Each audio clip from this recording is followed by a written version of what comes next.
Hey everyone, welcome back to East Coast versus West Coast IPA Redux. For those of you who've been watching for a while, you know that when I was talking at Christmas about my big successes and big failures, looking back at all the beer tastings we did over the 2020 year, I said that the tasting that I was least happy with, the one that I kind of wanted to come back to and revisit, was our East Coast, West Coast IPA challenge. There are a few reasons for that, but without getting a little too personal to an Alberta brewery here, I'm not going to dig into that too much. Let's just say it was my fault. It wasn't, but let's say it was. So the big thing that was the impetus for me doing this, beyond just, me wanting to, it was the fact that Breakside finally is back, and they're back in not only tall cans, which is great, but super, super fresh tall cans. Like, these were brewed December 11th. Like, these are 5 weeks old, which is just insanity for something that's coming out of Portland. So let's get some beer in our glasses. We are going to start with their showpiece beer. This is the Breakside IPA. This is the beer that they've won the most awards for. It's the one that they're most known for. And it's the one that I first tasted that I really fell in love with. Now, these tall cans are a new arrival in the store. We've had them, I think, either just after Christmas, between Christmas and New Year's, or maybe very first thing in the new year was when these finally showed up. But if you've been a customer for a while, these aren't brand new to the store. We used to get these in the big 22-ounce brown glass bomber bottles. And they were a huge hit for us. Not just the Wanderlust and the standard IPA, they also had Rainbows and Unicorns, which is their double IPA. They had What Rough Beast, which was their East Coast IPA. They had a really great Pilsner. And then some really weird stuff. They had this like Beachcomber rum-infused triple that I didn't really care for, but some people did. Breakside is, to me, our most reliable West Coast excellent, in the style of West Coast IPA that I really like, producer that we've gotten over the last few years. These guys are based in Portland, and they really are kind of the best of the new school Portland breweries. Now, Portland's in the Pacific Northwest. Portland really is kind of a beertopia. Not only do you get the best of the stuff that's coming out of Washington State and the rest of Oregon, especially, of course, Bend, Oregon, you also have all of the stuff coming out of California, Northern California in particular. It all ends up in Portland, to the point where, like Russian River Brewing Company, their only export market outside of like the immediate area around San Francisco and Santa Rosa, where they're based, was just a couple bars in Portland. Portland's really important. So to have a brewery that does well in Portland, is considered really exceptional for IPAs in particular in Portland, is something else. Now, beyond that, this IPA has seen some really, really big international press. This is the beer that actually won the gold medal at the 2014 Great American Beer Festival as Best American IPA. Now, if you've been watching for more than a couple of weeks, you know that I think every single beer award, every single wine award, every single anything is more or less meaningless. And that includes Wine Spectator's Wine of the Year. Absolutely it does. But the Great American Beer Festival is one of the very few, along with the World Beer Cup, that really does mean something. So when these guys actually won the gold medal for Best American IPA, which is the most competitive category at the biggest world beer show, that kind of made everybody sit up and take notice of this brewery that only started in 2010. Now, this beer actually went on to win another medal in 2018 or 2019. It won the bronze medal in the American IPA category again, making it the only IPA. And think about all the like crazy American IPA producers, from Deschutes to Bell's to Alchemist Heady Topper to Russian River to Lagunitas to everybody else. The only IPA to ever win 2 medals at Great American Beer Festival, ever, is this one. So let's dive in here. Now, because this is our second stab at East Coast versus West Coast, I'm not going to talk about the differences between East Coast and West Coast to the same exhaustive lengths I did last time, but let's break down a little bit of what we're talking about once I get a little bit of beer in my mouth.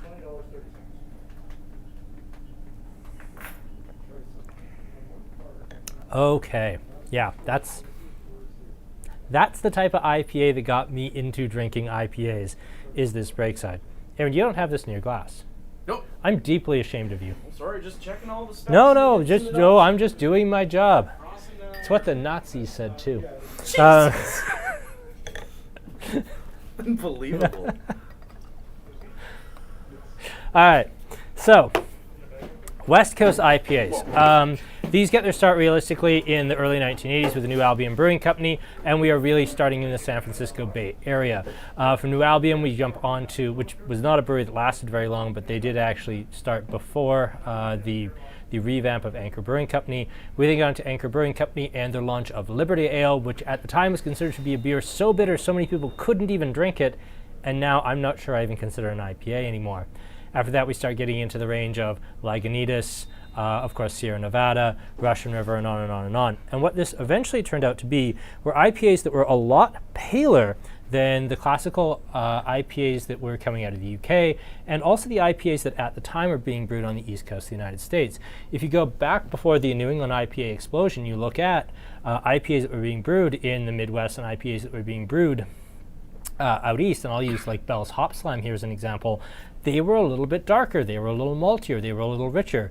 These bone dry, very pale, lightly bitter styles, they really were a uniquely West Coast style, and I really will say that this style was really refined down to San Francisco to Portland and not a lot of other places outside that area. Were there some great breweries brewing in the San Diego area like AleSmith and Pizza Port? Absolutely. Were there some amazing ones in Seattle like Pike's Place Market? Sure. But most of it was in that San Francisco through Portland area.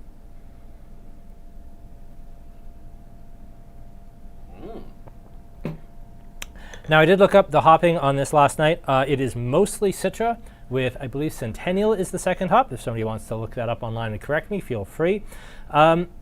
Just that really bracing, fresh, bright, pine, citrus, grapefruit aroma. Like, you do get some tangerine, you get some fresh orange, but for the most part, it still has that distinct pine drops, pine resin character that to me really does come off as being kind of exclusively West Coast thing. Aaron, for all the praise that I've given to this tablet today, it is immediately frozen. Hooray! Yay! So I think I got comments back. So we'll see how my comment's going. Have we had a comment since? Haha, good answer. Yep. Yeah, figured so. Here, give it to me. Here, and just restart the bloody thing. But yes. So this is our, I don't know, to me, a very good reference West Coast IPA, considering that Lagunitas doesn't come to Canada anymore, considering that Russian River's never really been sold here, considering that, there aren't that many classical West Coast styles in this, Northern California style that I really like. This is, to me, the absolute reference. Thank you, Aaron. And then I immediately broke it. That's okay. I'll figure it out. We're going to be fine. There we go.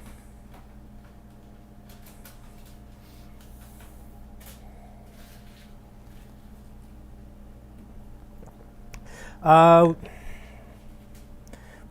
the geographic prevalence a cultural thing, a supply chain thing? It came about, I think, a large, I'm going to get rid of the tablet and just go with my phone. We will someday have this ideal device that A, works, and B, can actually have comments on it. I'm not going to say that's going to happen urgently, but it is going to happen someday. There we go, and volume is muted. Hooray, there we go.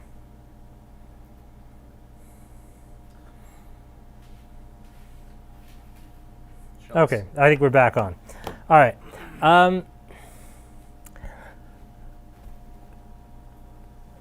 Jiggle the cable. It's wireless. I can't even jiggle the cable. So, Sean, we are drinking the Breakside West Coast IPA. We're not on to the Wanderlust yet. Okay, so was it a geographical thing? Yes and no. A lot of these breweries, now again, post, say, 2005, that's not really the case because craft beer was such an absolutely massive thing everywhere that we really couldn't say that it was a geographical thing. But before that, when we talk about, the development of craft beer in the United States, we really do start in the city of San Francisco with Fritz Maytag kind of inheriting the Maytag Appliances fortune, buying the old defunct Anchor Brewery, and then starting it up on a higher quality level. He did bring back originally with the Anchor Steam Ale, which is a nice beer on its own merits. But in terms of talking about IPA, the definitive beer that kind of starts all that is the Anchor Liberty Ale. And then from there we go on to Sierra Nevada Pale Ale, which was really the first beer that dominantly used the Cascade hop, which then spread into Cascade becoming Cascade, Centennial, and then either Chinook or Columbus as being your kind of classical 3C West Coast IPA. And from there we start getting into things like Citra and Simcoe. All of that bleeds out of this initial core that came out of the kind of Northern California, Pacific Northwest sort of area. That really was where all of this started. The idea of drinking like this hoppy, fresh beer in Boston or New York or Chicago or Florida or anywhere else, pre-2000 wasn't a thing really. This really did start coming out, in the very early 80s and late 70s, just here. And even through the mid 90s, it really, you might be able to find Sierra Nevada West Coast Pale Ale in like a craft beer bar in Boston or New York, but it wasn't something you just find on store shelves.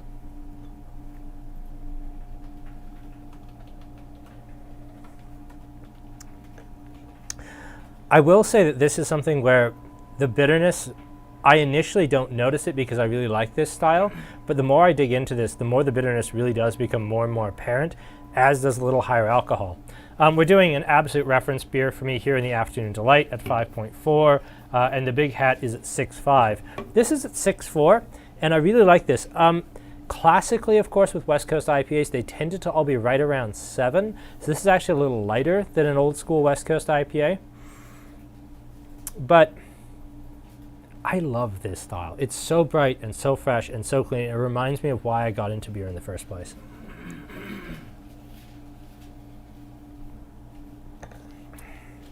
Let's check for questions here. Nothing yet since Eric's question about geographical and regional preference.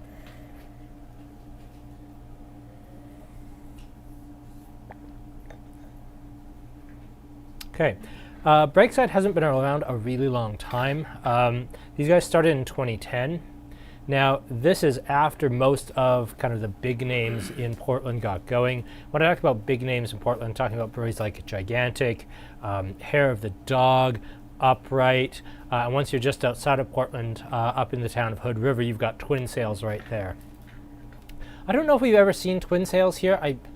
Something in the back of my mind is saying we saw Twin Sails for like a year, about 3-4 years ago, before Alberta craft beer got huge, but I might be misremembering.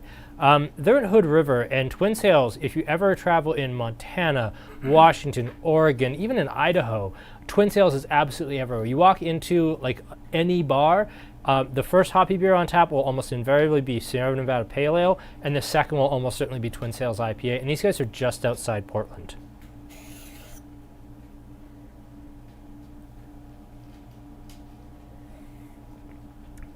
Are we seeing a resurgence of West Coast, or are we just lucky? I mean, you're always lucky to have me, Eric. But more to the point, this is, I think, just starting to swing around in the brewing consciousness. I'm not hearing a lot of customers come in and say, oh man, I'm really tired of East Coast IPA yet. But I'm hearing it from brewmasters. I'm hearing it from people in the industry, like, do you think it's the end of New England IPA yet? And it's like, well, no, New England IPA has completely revolutionized the IPA market nationwide, if not globally, in the sense that it dropped the bitterness that a lot of these beers have, and it kind of brought more people into the IPA style. Love it or hate it, New England IPA is never going to go away. But I do think that there's been a little bit more of a slide back to, these are great, we love this, but a lot of us who started out drinking this West Coast style like it, and for people who maybe started here and maybe are kind of maybe a little tired of it or drank out on it, maybe they're discovering these West Coast styles for the first time because, well, people like myself who's almost 40, I started here. A lot of people haven't started here.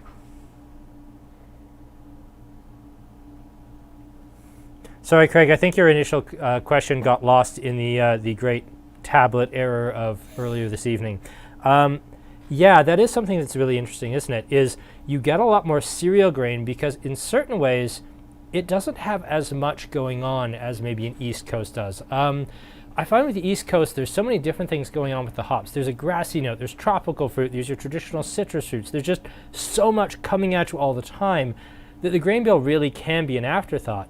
With this, there's definitely a multi-cereal backbone happening right at the back that you wouldn't you would definitely notice if it was gone.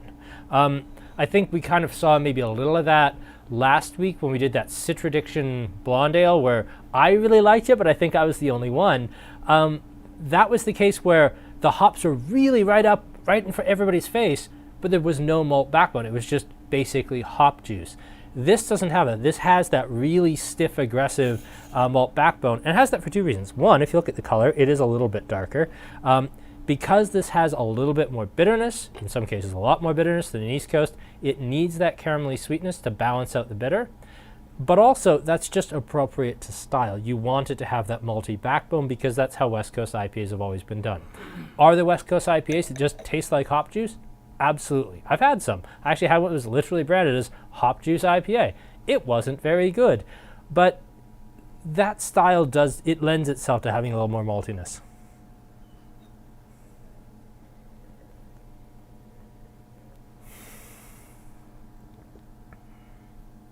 And Chad, I feel you. It is tough to do dry January. Fortunately for me, professionally, it's literally not an option. Kudos to him, though. Absolutely. Big kudos to you for doing it. Absolutely. Who's the other person who was requesting a liver break for January last episode? Is it Henriette? Might have been Henriette. Yeah. So let's jump on here. Let's jump into the Wanderlust. The alcohol drops a little bit. This is 6.2.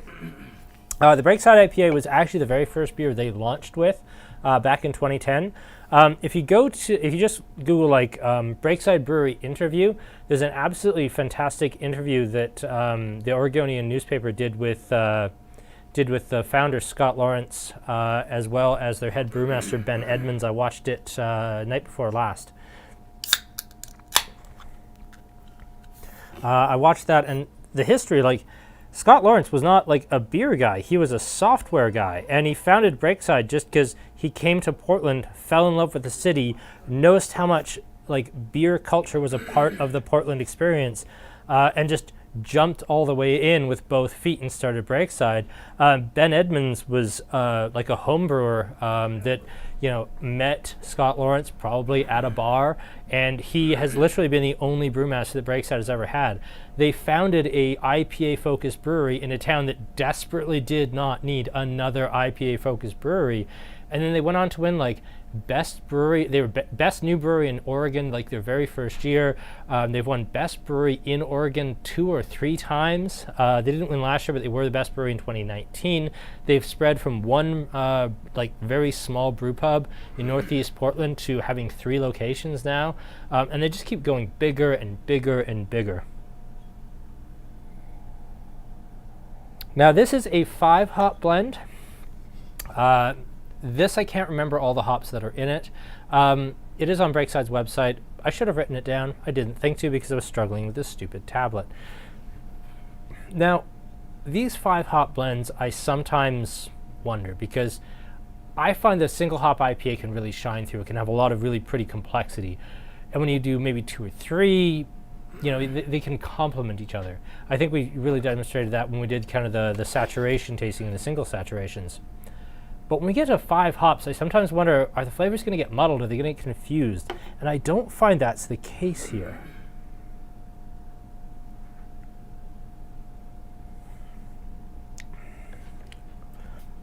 Ooh, I don't know about salty. I certainly do get more grapefruit here. I just get a lot more of everything. I mean, this was very balanced, but this is just more hops and more in your face to me. Aaron? There's a little bit of a tinniness there. You get a little bit of a metallic thing? Mm-hmm. Yeah, I get a little of that too. Can taste, but I don't think can taste. One thing, and this is something we talked about when we were talking about aging beers, they line the cans. Now, you shouldn't be getting a metallic taste from cans. That should have died about 1994, right. Was when can liners started to be a thing. And yes, we desperately need to find Chad, a tech millionaire.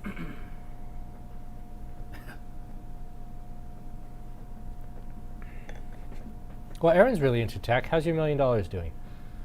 Very poorly. Okay, so first attempt, not great.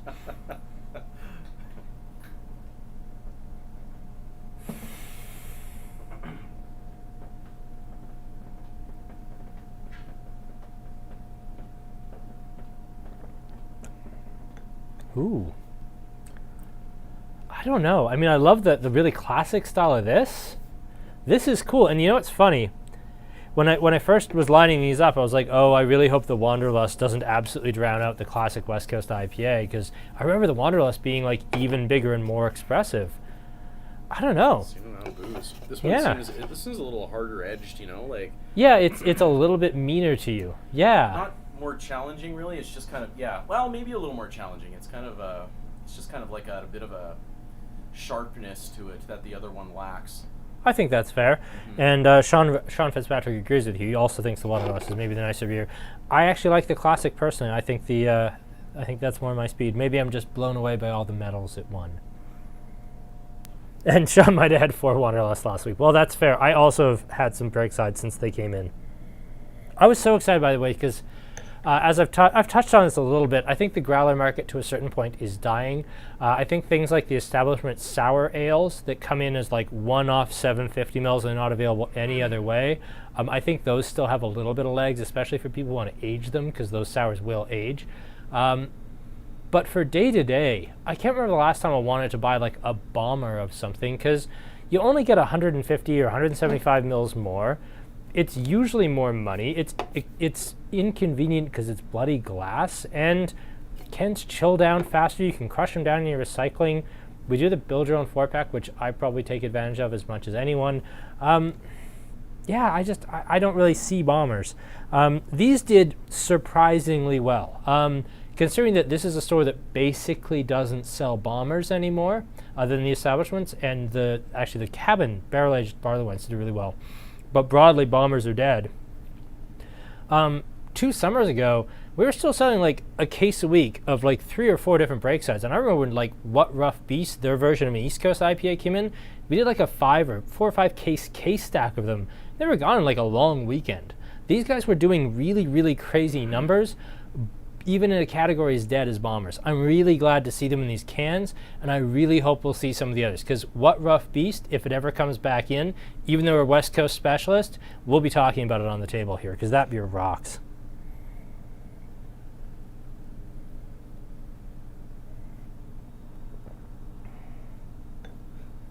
Ooh, and so a little bit of controversy. Kevin went back to the Breakside and can't taste it, and yet Eric is having trouble shaking the Breakside. Ooh. Yeah, this is an interesting one. I really like this side-by-side, actually. And I also like the fact that even though it's really not that much less beer, 473 versus 650, it would feel gluttonous to have 2 huge bombers sitting on the table, whereas in this much smaller, more compact size, it doesn't feel like that much.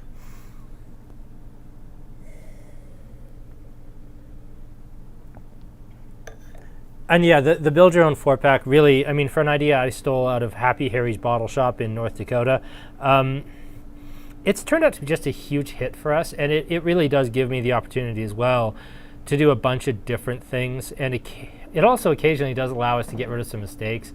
When we have, it's almost a meme here that, we'll bring in something amazing, we'll bring in 2 flats of it, and the first 11 sell in like 3 days. The 12 4-pack sits there for 2.5 weeks. And it's just the last one, and it just sits. The Build Your Own 4-pack just lets us be like, you know what? It goes in singles. Now we have space for the new stuff. Speaking of new stuff, I was in Calgary yesterday. Good Lord, we got a haul. Nice. No, it's crazy. Like, I came back, well, here's an awesome fact that I'm very, very proud of. Our establishment shipment this week was more than double our BDL shipment, which is all our Kokanee and Canadian and everything else. I'm very proud of that, oddly enough, that we sold like more than double the amount of establishment, that even with, okay, we don't have any wholesale right now, but even with having a little bit of wholesale out to like the ski hill and that, we still sold twice as much establishment as we did Molson and Labatt combined. I'm very pleased with that. Yes, I was. Ooh, Jeremy says it reminds me of Red Racer. Sorry, I will get to your questions about the stuff that's coming in with Calgary yesterday. I get the sweet, almost like grapefruit pop thing that I get from Red Racer on this. And I get some of that like really green bitterness on this that I get out of Red Racer. but I'm not sure what else I'd be picking up out of Red Racer from that. Yeah, that's one I think where I'm gonna struggle to get there too. Okay, so new stuff that I picked up. Annex has a new New England IPA called Rinse Cycle. I haven't tasted it yet. We picked up 5 flats. I mean, I did name their last New England IPA that they did as a one-off, the original Echoes, just about my favorite IPA last year. I'm really excited for it. Haven't had it. Establishment, I got 4 new things. Well, 5. I can talk about 4 of them. We got a restock of the Pilsner. Not really new, but it counts. We did, and I know I told everybody I wasn't going to get any on this run, but there were 15 flats of the Tainted Love Cinnamon Rhubarb Sour that didn't have labels. They had a mix-up where they didn't print enough labels, the number of cans they had. I got 5 flats of Tainted Love that I wasn't strictly speaking supposed to get, so that I actually unofficially hit the shelves this morning. I also got the new, and it'll be on the tasting next week, Passion Fruit Dry Hot Sour called Cellophane Flowers. And I also got a brand new Barrel Aged Dark Sour from those guys, which is really excellent. We all shared the bottle that Establishment gave us to taste about an hour and a half ago, and that was really, really good. Cabin did give us the Epilogue, which is their Schwarzbier, and they also gave us their Luminosity German-style Pils. And 88 is bringing something down for us. It's called Power Wheels. It's a 100% mosaic hopped IPA. It's in this brand new series they're doing, so it's all basically going to be the same label, but they're going to change up the text a little bit. It's going to be super, super limited. We're going to be the only store south of Calgary that's going to get any in this series, at least for the next year or two. I don't know if there is ever going to be enough stock for me to put it on the tasting, but we are on the list to get them. That's coming down Friday morning, whenever Jesse from 88 gets here. So lots of stuff coming down. Yes, that is the Resonant Frequencies. Thank you, Eric. I can remember the name of the beer I'm not allowed to talk about, but I can't remember the name of the beer I'm allowed to talk about.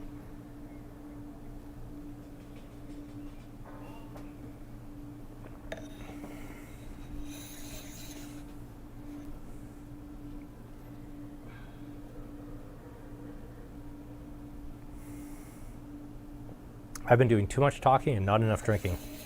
Get on it.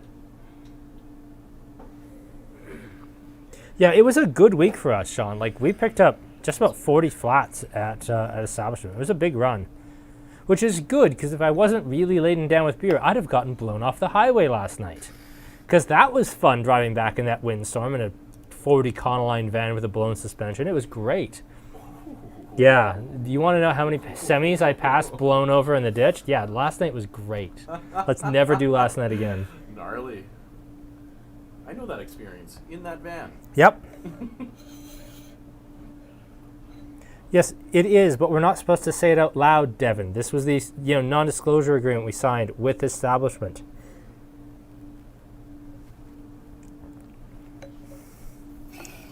So let's move on to East Coast IPAs. So East Coast IPAs come out of the Vermont area, specifically out of Hill Farmstead and a brewery called The Alchemist, who made a beer called Heady Topper. Now, what makes them different out of West Coast IPAs, and I want to set the stage a little bit here. When the East Coast IPAs came out, West Coast IPA was beyond king, and in specific, I'll even say more than that, big, hoppy, high alcohol beers were absolutely universal. I swear you could go into any 7-Eleven in the lower 48 in the US, and probably Alaska and Hawaii, and get a bomber of Stone Arrogant Bastard Ale. Not a desperately good beer. It's big and it's sweet and it's boozy and it's hoppy and it's kind of like all the flavors turned up to 11 and somehow it kind of works. It's a lot. It's like those god-awful bourbon barrel-aged Napa Valley cabs or whatever they are, Californian cabs. It's just a big beer. And yes, they do a bourbon barrel-aged version of it, and it is worse. This was kind of the market they were entering into.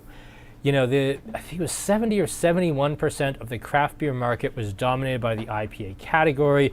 IPA was absolutely dominant in every single market. You'd go into a craft beer bar, and they'd have a Hefeweizen, a Token Pils. This was before the sour takeoff of like the last 3 years. They'd have like a sour, probably a Belgian one, and it was just 9 IPAs or 11 IPAs or 15 IPAs. It was big, and it was looking for something else because it basically was at the peak that it could realistically hit. East Coast IPAs came out with the idea of saying, well, what if we could do this West Coast IPA? We could maybe add a little more flavor, add this kind of hazy, high protein character to it to give it this creamy, rich mouthfeel, and do away with some of the bitters, make IPA more accessible. It also shortened the shelf life quite substantially, but the big idea here was IPA right now sells so bloody quickly that we don't have to worry about a 90-day shelf life. Let's just make a beer that you're going to drink it when you get it, but you're going to be lined up out the door to get it anyway, so we might as well just go for it.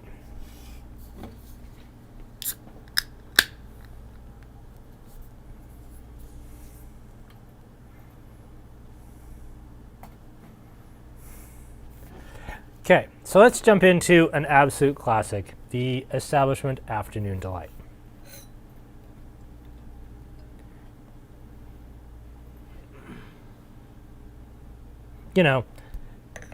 While we can still get Establishment now that Devon's ruined it for us forever. Now, I was really pretty clearly unhappy with one of the East Coast IPAs that we got to talk about last time. This was my attempt to go very, very safe, something I absolutely know is exactly what I want to do in a New England IPA, that isn't super saturation, because we've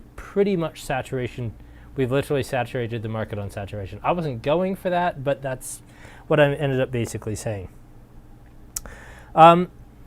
This style, to me, this is really the exact theory of what we're going for here. It's cloudy, it's light, it's got a pillowy, delicate head. When we get it in the nose, we get mangoes. Like here we're talking, bitter fruits, we're talking oranges, we're talking grapefruits. Nobody's picking mango out of this. Nobody's picking banana or passion fruit or anything out of this. It's all of those soft, fluffy, delicate fruits. Whereas here it's all very hard citrus.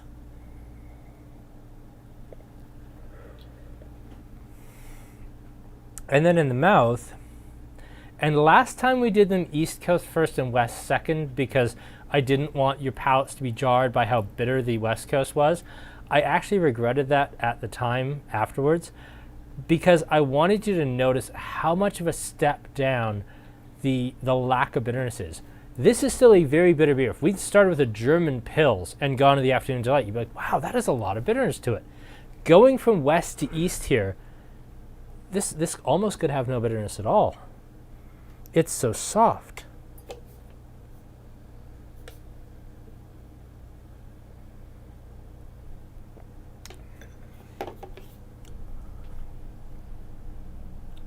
And here's where you and I will disagree, Craig.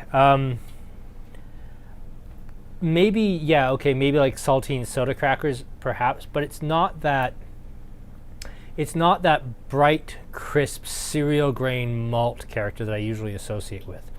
I would say that, yes, you can taste barley here because it's broadly made out of barley.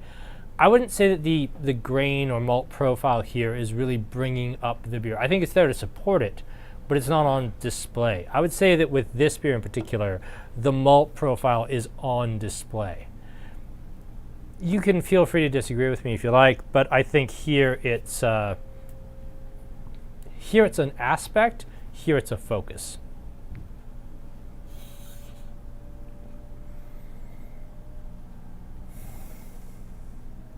Yeah, I think he is talking within the same batch. And I will say that talking to the folks at Establishment, they absolutely do tinker within batch. And also don't forget hops are very variable.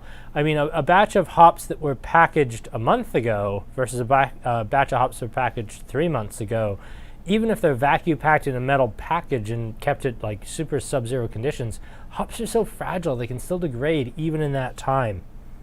Like, I had hops in like foil packaging in my deep freeze, in the dark, in the freezer out in my garage that I never opened. And I could notice a 3 month to 3 month difference in like my Cascade. They degrade over time. You can't just, oh, well, I'll just buy a year's worth of hops up front. You can, but you're not making IPAs at the end of that year, or at least you shouldn't be. Why did I pick this one and not Skyrocket for the tasting? For a very good and technical reason. I was basically out of Skyrocket last week, and I couldn't have sold another flat on top because I just went to establishment yesterday. Yeah, I could have done Skyrocket here. I absolutely could have. I just flatly didn't have enough. Devin and I pick the beers for next week's tasting usually on the Monday. So 9 days previous, so 2 Mondays before the tasting. And when I walked past the fridge 2 Mondays ago, I had lots of Afternoon Delight. I think I had 5 4-packs or 7 4-packs of Skyrocket left. It would have either run me out or I wouldn't have had enough. And more than that, this week's tasting, my God, like, you know, for the last while, we've been hovering right around plus or minus a couple 4-packs is selling out, like 24 units a week. This week, we sold out, like, Tuesday morning, and then we made up 4 more 4-packs, and we made another set of 4, and then we made up 2 more. So we're sitting at like, what is that, another like 34 4-packs for this week? That's madness. I say as we still have 19 viewers. So good, you know, things are still consistent in terms of viewership. Yeah, building, I would say. And yeah, you know what, Lorraine? I love Skyrocket, I really do. But if we're going with like a beer that just feels like home to me, man, I really like Afternoon Delight. It just hits me just right for a New England style. I also love that Sean is now already at the end of this beer. You think I drink fast on camera. Sean never gets to criticize me for drinking too fast on camera again.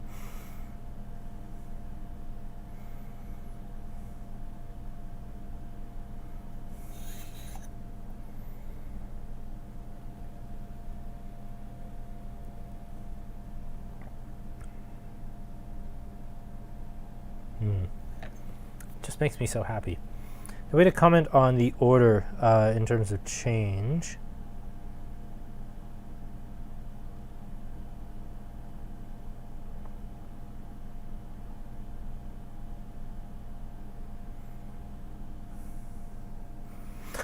I can't find it. But anyway,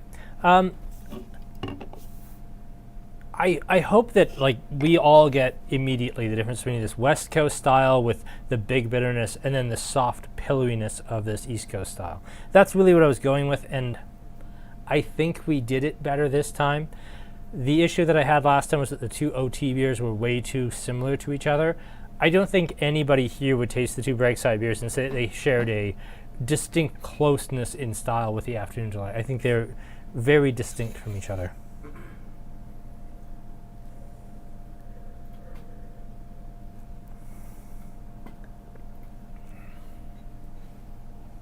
What about you, Aaron? Do you like these West Coast styles, or are you on the Afternoon Delight? West Coast styles. Do you like the West Coast styles? So far, yeah. Yeah, this is a little soft for me, you know? Okay.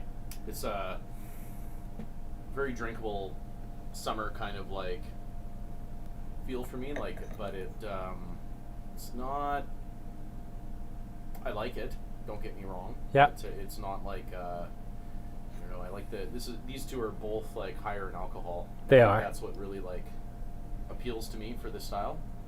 I mean, I guess like for that style anyway, and then the East Coast is this like traditional like alcohol? The alcohol draw. So alcohol, and that's actually an interesting question because when these beer styles came out are very different times. You know, the West Coast style really got defined, I'd say, around 2005, whereas these maybe first launched in 2015, got established in 2016, 2017. And over that time, craft beer alcohol styles, they tended to slide in alcohol because they were trying to appeal to more people and also appeal to social responsibility. But when did you really start drinking IPA, Aaron? Oh, I would say probably around 2010. Okay. If I like had to think about it anyway. All right. A little earlier than that, but you know. Yeah. So all right. Kind of right in the middle. Right in the middle, yeah. So you definitely were familiar with like the West Coast styles. Being like the first like real IPA I think I've ever tasted. tasted. So Okay, so yeah, you're yeah. you're definitely an IPA drinker from way back then. Sure. Well, yeah, I suppose. As far as you can throw a craft beer IPA. At least in the Alberta market, yes. Yeah.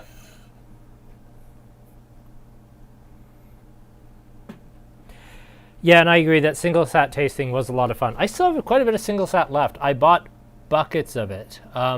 Hilariously, I mostly have Simcoe left. I will probably be out of Mosaic and Citra by the end of January. I will have that Simcoe till probably Valentine's Day. Which is funny because I actually really like the Simcoe. But yeah, I'm going to have that Simcoe for... You'll be the only one buying. I'll be the only one buying it. Gee, the guy who owns a liquor store ends up drinking his mistakes. That's not a thing that happens all the time at all. And that's a nice segue. So let's talk about drinking our mistakes. So the theme of this Friday's tasting is drinking our mistakes. Yay! Thank you, Aaron. That was very nice of you. Segue. Yeah, nice segue. We did it. We actually got one segue that wasn't completely forced. So, this is genuinely our topic for this Friday. These are ideas we had and wines we liked that maybe didn't quite work out in terms of selling them. These are wines that, you know, Jura really took off in Calgary. And when I say took off, like IPA took off in Calgary. But down here it just never translated for whatever reason. Jura wines aren't cheap. I mean, on the shelf, this is a $40 bottle of wine that we're blowing out $2 below cost to make the tasting work because we just need out of it. But I digress. South Africa, Devin and I really predicted was going to be this next big thing. North Italian wines were starting to take off for us. This one didn't work.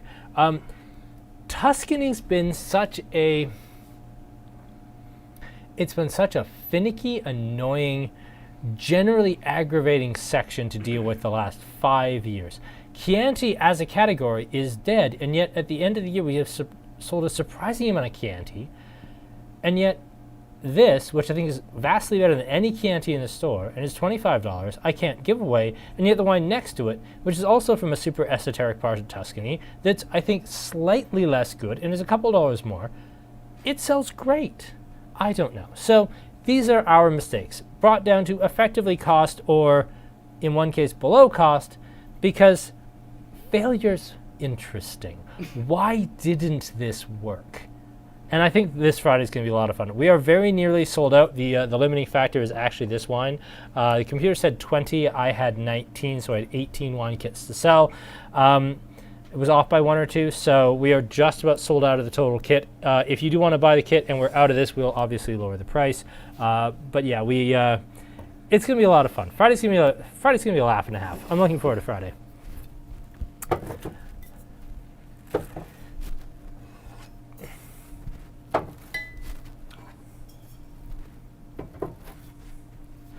Now, for Wednesday, this is a tasting I've been building up to for a little bit. We joked about it a little bit as, you know, I wanted to do a tasting that was a love letter to Duotang. A tasting that was just all about this particular dry hop sour that I loved so much. And this is sort of that. As you know, I absolutely love Nectarist. We didn't put it in our best beers of 2020 tasting by a hair. The only reason it wasn't there was because there was one beer, the Jamrock, that I thought deserved to be there, just a tiny bit more in that sour slot. But dry hopped sours, for those of you who like your IPA in your sour, I like this style. I think the style is so fun. So yes, the Duotang, it's a bit of a love letter to this particular beer. You all know how much I love Nectarist. The Blind Man is here because this really is the dry hop sour that kind of got the whole movement going in Alberta. None of like Duotang or Cellophane Flowers would exist without Blind Man. And honestly, to a certain point, you could argue that 88 and Establishment wouldn't exist, period, without Blind Man proving it, like really cutting edge, crazy high-end craft brewing could succeed in Alberta. And then this is the brand new one. This is the Cellophane Flowers, which is a passion fruit dry hopped IPA, which I just picked up yesterday. I got to try it as we unloaded the truck in the windstorm yesterday. It's very good. I think you'll be really pleased with it. So that is our topic for next week, Wednesday. Next week, Friday, we will be doing a Scotch tasting. I don't have the tiny little bottles because we're now allowed to actually do tiny little bottles with me.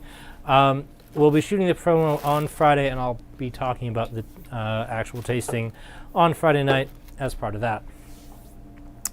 Let me quickly run through this stuff again.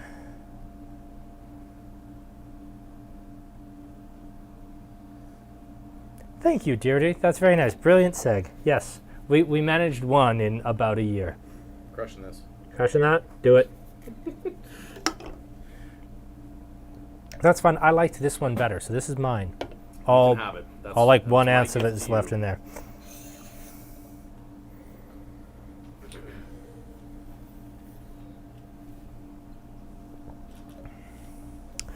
And Kevin, that's an interesting point.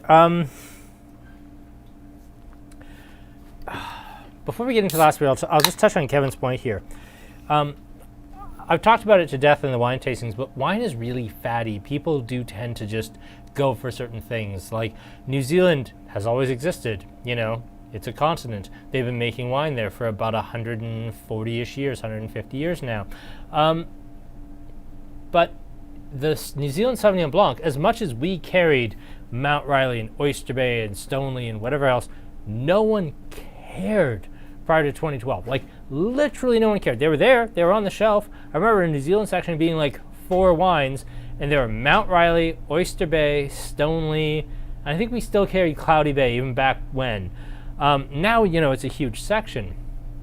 I remember Argentina. It was literally the end cap of what we call the interior left wall, which is now part of Germany, and it was literally 2 Luigi Bosca wines, a Cav Weinert, and like a Trapiche. And I actually got in trouble. The manager at the time, when I was still like 19 and working here part-time, the manager, Sean, gave me trouble for like selling too much Luigi Bosca Merlot because no one cared about Argentinian wine, and I needed to be focusing on sections that had some momentum and people would still care about 6 months from now. But yeah, like Argentina, nobody cared until everyone cared. Devin and I had a conversation maybe 3-4 years ago, 5 years ago, where we were looking at the Italian section and saying, yep, all of this whole wall of the store, this is basically for decoration only. This is window dressing. This is something so this side of the store doesn't have, you know, just bare walls, so that when people come in to buy everything else that's not Italy, it doesn't look bad. But really and truly, this section could just be painted over and no one would care. That was our Italian section. And that wasn't just us. That was province-wide, more or less. Unless you owned an Italian restaurant, you weren't selling Italian wine. That has 2 things have happened. One, we've worked a lot on Italy and fixing it in the same way that we've worked on basically every section in the store. Devin actually did a very quiet, I shouldn't say Devin and I. Devin actually reset the Argentine section just after Christmas. But yeah, like Italy's finally kind of come back, and part of that has been Tuscany. But this particular wine, for whatever reason, even though I think it's one of our best Tuscan wines in the store, has somehow been left out in the cold. Happens. Okay, best of kin. Calgary Brewery again. And like Establishment, obviously not spending the absolute farm on packaging. Instead of being black on, or white on black, it's black on white. These guys started in 2017. It's a pair of brothers. Best of kin is a reference to the fact they are brothers and that their father died very unfortunately young. They have 2 beers. They have one called Dad Beer, which is they call a lagered ale. I'd call that either a Kolsch or a California Common.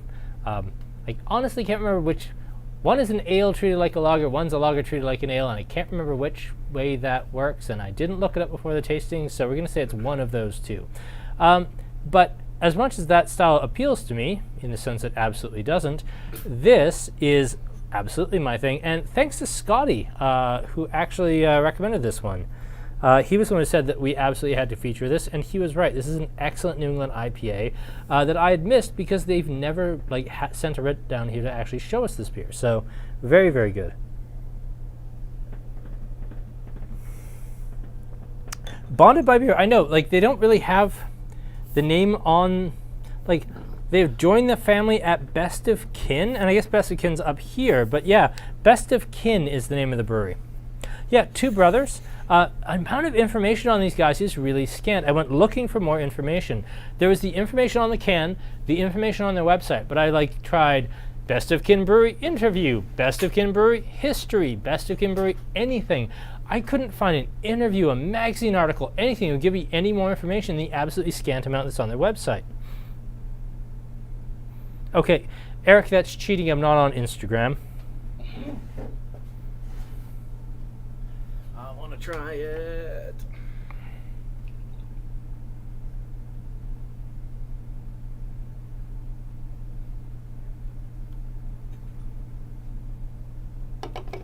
Your store's on Instagram. Mm-hmm. So it's absolutely on Instagram. And Devin and Corey and Nigel have a great time with that. The account. Well, I think even you're an admin on our account and I'm not. Yeah, exactly. Whatever, Grandpa. Whatever, Grandpa. Yeah, I know. Thanks.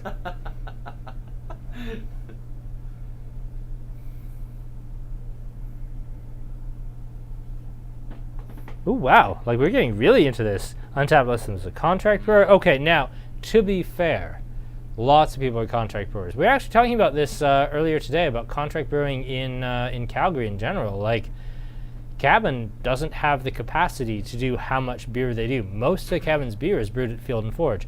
The excellent Tail Gunner beers that we've tasted, actually both of their beers on the channel, everything they do is done at Field and Forge. So it's absolutely possible to have a brewery, or at least an excellent beer brand, without having your own brewing equipment. And also, like, I know that Blake from Tail Gunner, when we had him on, he was talking about, like, you know, they don't just give the recipe to Field and Forge and, you know, every 2 weeks beer shows up. He goes up and he brews it himself on their equipment. There's a difference between contract brewing in the sense of, here's some money, make us beer, and here's some money, I need these hours to brew on your equipment because this is my passion. Again, I can't find a lot on these guys, but based on the quality of the beer, and I don't mean this entirely as a slight on Field and Forge, even though it's gonna absolutely come off that way, I like this better than anything Field and Forge produces under their own label. And it strikes me that if they were gonna make an IPA this good, they would have canned it as a Field and Forge and not given it to someone else.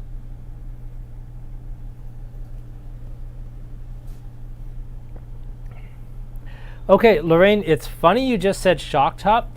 I was actually thinking when I was sipping on this, Rickard's White. Now, you laugh, and you all should laugh, but I drank a ludicrous amount of Rickard's White when that came out. With the orange? With the orange, yeah. I really liked that beer when it came out. We sold buckets of Rickard's White way back in the day. It was cutting edge, yeah. It was cutting edge. What year was that? I don't want to, 2007, 2007? Yeah, it's something like that. That was hot. It was huge. Rickard's White was massive when it came out here. Which was literally just Molson's copying Shock Top and Belgian Moon. It absolutely was. Or Blue Moon. They call it Belgian Moon in Canada for reasons. But yeah, it was just them copying like Shock Top and Blue Moon. But yeah, Rickard's White was absolutely huge.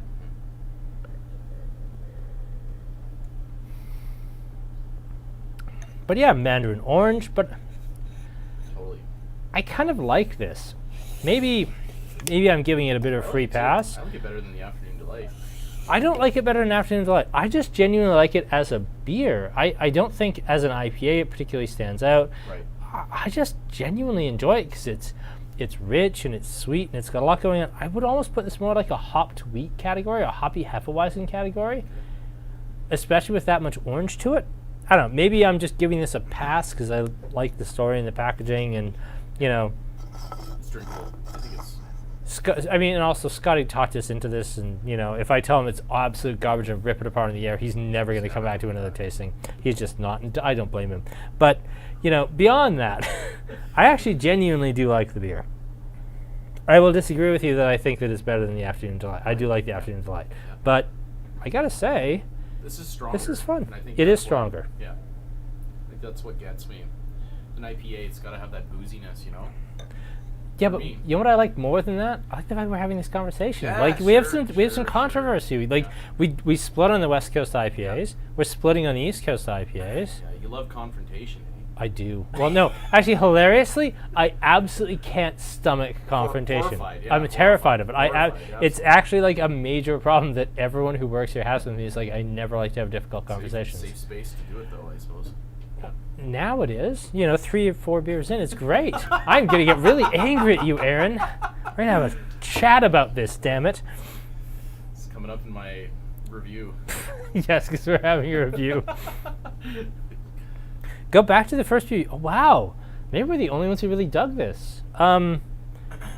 Okay. Wanderlust. Oh, I drank As much as Craig gives us a bad time about go back to the first beer, Deirdre immediately gives us second place. So, maybe Craig's a touch over the line. And that is something that I will say. If I had a West Coast IPA that had this much residual sweetness, I'd be horrified. It would be terrible. But the East Coast style actually kind of lends itself to a little more residual sweetness. It works. Yeah, it's allowed.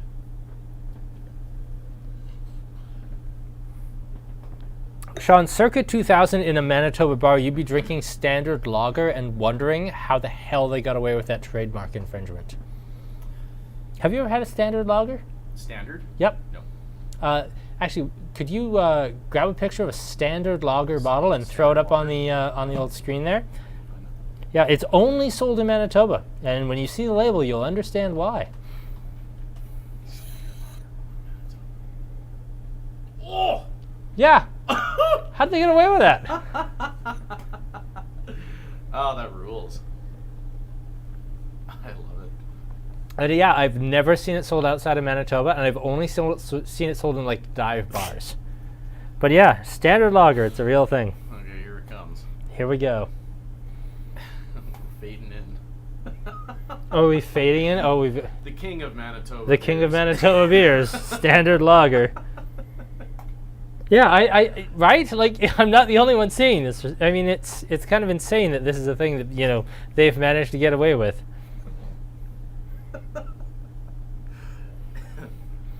And it somehow tastes exactly like Bud. It tastes super corny and sweet and boring and shitty.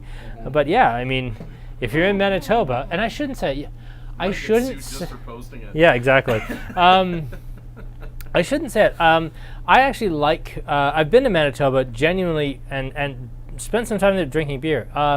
Way back, we actually had the head brewmaster in the store for Half Pints Brewery, Dave Rudge, who's an absolutely fantastic brewmaster.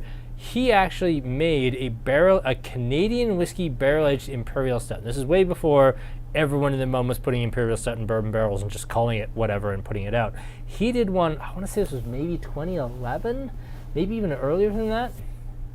He did that, and I actually drove to Winnipeg because I knew Dave a little bit just from social media, and I wanted to this was one of those late night, I've had too many beers, I dare you to come out here and drink it. Oh yeah, I'll come out there. He's like, well, if you come out here and I can say somebody drove 12 hours to buy this beer, you can go to a Jets game with me. I was like, hey, I'll be at the Jets game. Yeah, we ended up going, and I went to a Jets game with Dave Rudge. Nice. It was actually a really fun time. But yeah, no, that there is much more to Manitoba beer than just standard lager. Half Pints is great, even though we don't really see them here. There is some actually cool things going on in Manitoba. Okay, let's. Is there any other kind of bar in Manitoba other than a dive bar? Probably not. What are your ratings? I'm just gonna look at other people's ratings just real quick, and then yeah, my own ratings. Ooh, 1, and like a firm 1. That really was great for me. 2.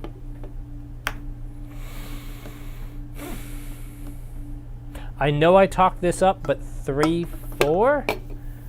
Sure. There's more going on here. I liked that. I enjoyed that. I know I gave Craig immediately a shitty time for putting it as his number 4, but it's a strong lineup. I genuinely like this, and I like this in a guilty pleasure sort of way. I would happily drink this anytime. But yeah, 1, 2, 3, 4, and I'm very happy with that order. There's really no controversy for me there. I agree with Dave and Krista here. 1, 4, 2, 3. Mm-hmm. Yeah.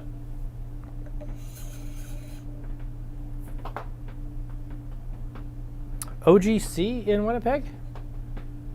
OGC. I was thinking Fort Garry, but that does not in any way line up other than having a G in it. One great city. Oh, One Great City. That has come out since I was last in Winnipeg. I've never had anything from One Great City.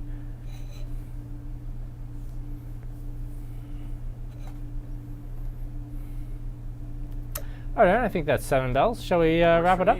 Cool. Absolutely. Well, we will be back for you fine beer folks in a week. And for those of you joining us for the wine tasting, I'll see you in 48 hours. Hell yeah. Yeah. I'm Kyle. That's Aaron. It's been a lot of fun, folks.